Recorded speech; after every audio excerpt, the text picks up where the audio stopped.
Okay, Madam Chair, this amendment adds appropriation authority for the Department of Transportation's second budget submission. That was a budget that they submitted in December of 2014 for highway construction contracts.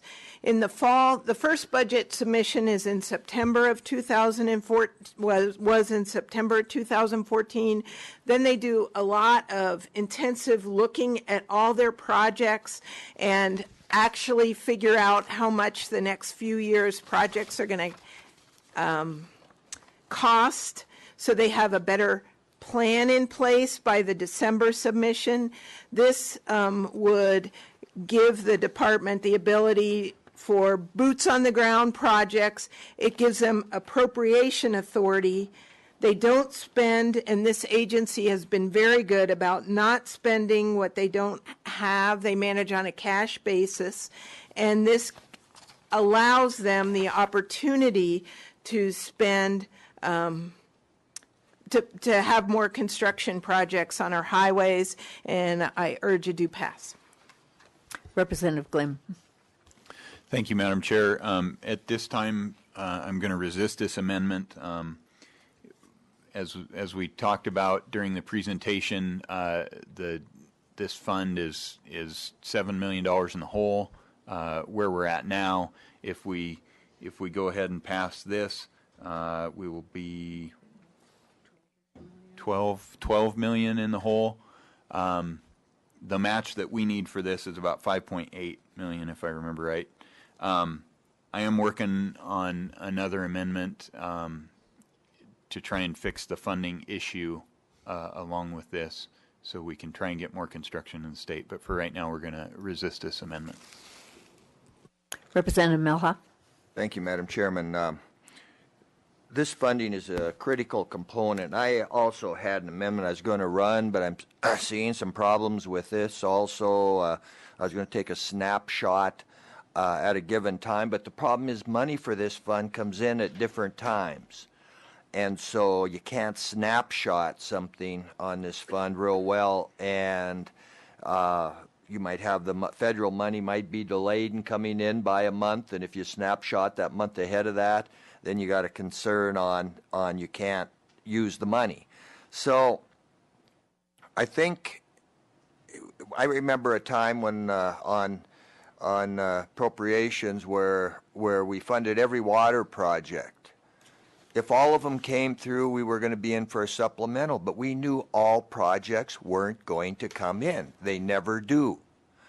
And so this is how the highway department handles this. They have a set of projects that they want to do. If there's available money, they'll do all the projects. If the money starts running short, they have a better hand on that than what I did on that committee when we decided to go with every project. Looked them over and knew full well some of them just wouldn't be ready. Well, the highway department can just not let some of the projects. So if there's more money than available, they have the projects ready to go. If there's less money than available, they just don't let the bottom projects on their list. They're very good at managing money. They have never come up short where they had a negative balance. So the money on this is state money on a 1-to-7 basis, I believe. So what we're doing here is just giving them the authority to do their job. They will stay within their budget, and it seems to me, other than finding another funding source for taking some of the things away, and we don't know what problems that's going to cause. In other words, take some money that's going a different direction out of that fund and pull it back in. We should just let the department do their job, stay within their budget like they've always done, and if we have a problem, you come back next time and you handle it. But you're not going to have a problem. They self-regulate themselves to not spend more money than they have, but they need the authority. Where the problem is right now is simple.